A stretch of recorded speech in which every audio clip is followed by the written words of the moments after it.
UPSC civil service પરીક્ષા 2025નું final પરિણામ જાહેર. ગુજરાતનો નિસાર દિશાંત સમગ્ર ભારતમાં 19મા ક્રમે. સ્નેહ પટેલ, જેનિશ ચૌહાણ સહિત સ્પીપાના 34 ઉમેદવારોએ હાંસલ કરી નોંધપાત્ર સફળતા. મુખ્યમંત્રી અને નાયબ મુખ્યમંત્રીએ તમામ સફળ ઉમેદવારોને પાઠવ્યા અભિનંદન.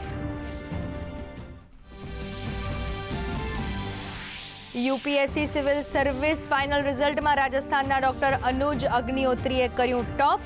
રાજેશ્વરી સુએ મેળવ્યો દ્વિતીય ક્રમાંક. ટોપ 10માં મહિલા ઉમેદવારોનો દબદબો. 1087 પદો માટે 958 ઉમેદવારો થયા ક્વોલિફાઈ.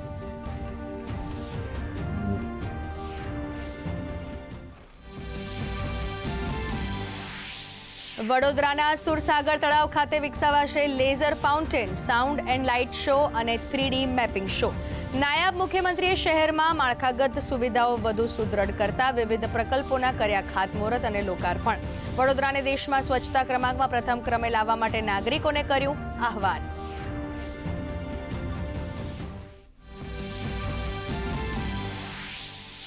બાર કાઉન્સિલ ઓફ ગુજરાતની ચૂંટણી સંપન્ન. 23 બેઠકો માટે 99 ઉમેદવારો વચ્ચે જંગ. 76,000થી વધુ વકીલોએ મતાધિકારનો કર્યો ઉપયોગ. આવતીકાલે જાહેર થશે પરિણામ.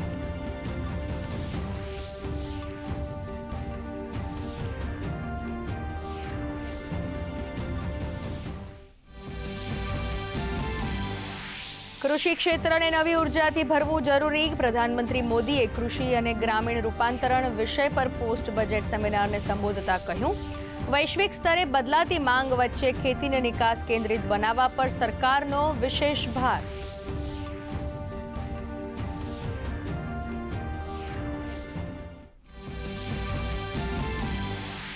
કેન્દ્રીય સહકારિતા મંત્રીએ ઓડિશાના પારાદીપ ખાતેથી સલ્ફ્યુરિક એસિડ પ્લાન્ટ 3ને દેશને કર્યો સમર્પિત. રાસાયણિક ખાતરના ઉત્પાદનમાં દેશને આત્મનિર્ભર બનાવવા કરી હાકલ. તો આગામી દિવસોમાં ગુજરાતની જેમ ઓડિશાના દરેક ગામ સુધી ડેરી પહોંચાડવાનો ભર્યો હુંકાર.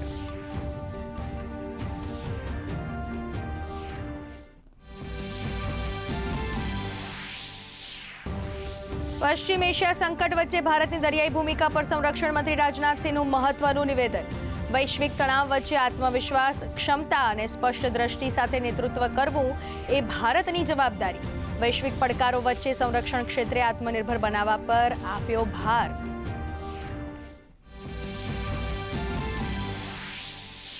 ચારધામ યાત્રા માટે આજથી ઓનલાઈન રજીસ્ટ્રેશનનો પ્રારંભ. વેબસાઇટ, એપના માધ્યમથી કરી શકાશે બુકિંગ.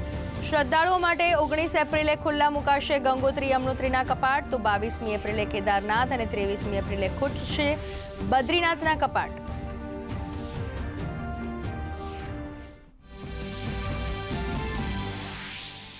રાજ્યમાં ઉનાળાની શરૂઆતમાં ગરમી ફૂલ મિજાજમાં. આવતીકાલે ભાવનગરમાં હીટવેવની હવામાન વિભાગની આગાહી. આગામી 48 કલાક બાદ પોરબંદર, દીવ, સુરત, ભરૂચ, નવસારી, વલસાડ, દમણ અને દાદરાનગર હવેલીમાં કાળઝાળ ગરમીની શક્યતા.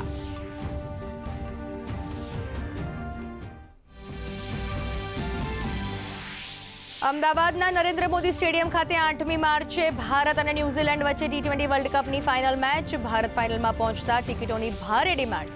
તો સ્ટેડિયમમાં મોટી સંખ્યામાં જનમેદની ઉમટવાની શક્યતાને પગલે તંત્ર પૂરતી વ્યવસ્થાઓ સાથે સજ્જ. ટીમ ઇન્ડિયાનું અમદાવાદમાં આગમન.